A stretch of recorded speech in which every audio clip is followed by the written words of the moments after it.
Hello guys, welcome back to my how-to channel. In today's video, I'm going to show you how to use OBS Studio to record screen.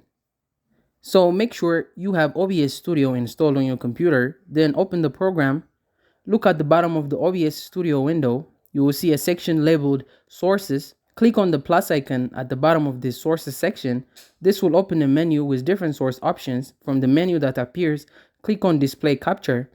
This option lets you capture everything that happens on your screen. A new window will pop up asking you to create or select a source.